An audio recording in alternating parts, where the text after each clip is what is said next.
Sa iba pang mga balita, isang local artist sa Baguio City ang gumagamit ng mga patapong ballpen upang lumikha ng mga obra na tumatalakay sa issue ng mental health. Ayon sa kanya, malaki ang naging papel ng mental health sa kanyang pagiging malikhain. Ano nga ba ang koneksyon ng kanyang sining sa usaping mental health? Alamin natin sa ulat ni PIA intern Caroline Ventura.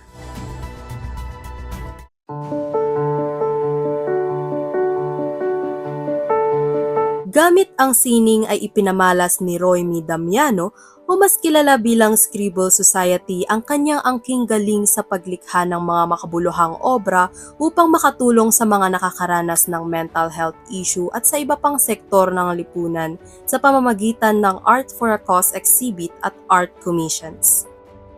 So ang aking mga art ay patungkol sa mga ballpen. So yung ballpen yung madalas nakikita natin pero hindi natin madalas na gagamit sa pagdating sa mga artwork.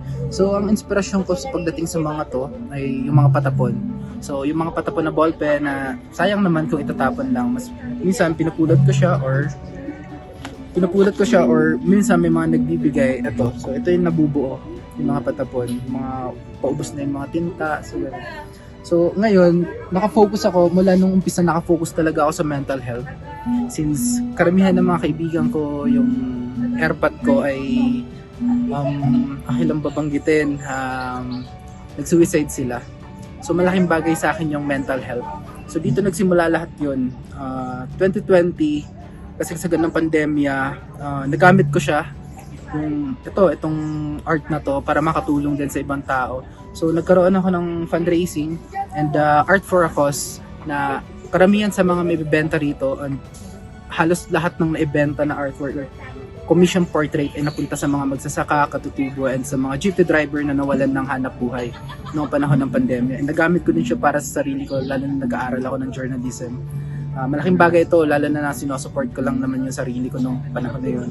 So ito rin yung nagtawid sa akin hanggang ngayon pa naman na tumatawid pa rin sa akin para mabuhay at patuloy na lumaban pa rin. Ang mga likha niya ang kanyang naging sandalan sa mga oras ng pagsubok at ngayoy nagagamit para sa mas makahulugan at makabuluhang hangarin. So itong aking mga artwork may kinalaman siya sa mental health since malaking bagay para sa akin yung mental health sa lahat ng pinagdaanan ko. So ginagamit ko yung art para magkaroon ng mental awareness, especially sa mga tulad natin, yung mga kabataan or nasa middle age. Kadalasan yung mga nakakaranas ng mga ganitong klase ng sakit, di ba? Kumbaga, yung sakit sa utak, sinasabi nila pagdasal lang daw, pero kapag sakit sa katawan, pinapagamot, pero hindi nila naintindihan na ang sakit sa utak ay katulad lang din naman ng sakit sa katawan, di ba? So yun yung sinasabi ng mga mas matatanda sa atin. Pero sana basagin natin yun. So itong artwork na to, katulad nito, sample na to ay anxiety. Tapos dito naman multiple personality disorder. So marami akong nakilala na iba't ibang klase ng tao, nakasalamuhan na meron silang mga sakit na ganito.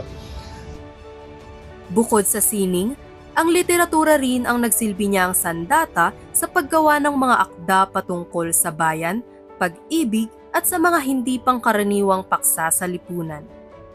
Ang DTI at UP Baguio Silbi ang ilan sa mga tumulong sa kanya sa paghubog ng talento at sa mga ilang proyekto. Dagdag pa niya, malaki ang tulong nila lalo na sa small businesses, artists, and crafters. Sa kabila ng mga pinagdaanang pagsubok, mas pinabuti pa ni Damiano ang kanyang ginagawa para sa mas malaking hangarin gamit ang mga papel, patapong ballpen at malikhaing kaisipan. At sa bawat guhit at akda niya, may mga kwento ng pag-asa at pagbangon para sa lipunan. PIA Team Sue Intern Caroline Ventura para sa PIA News Cordillera.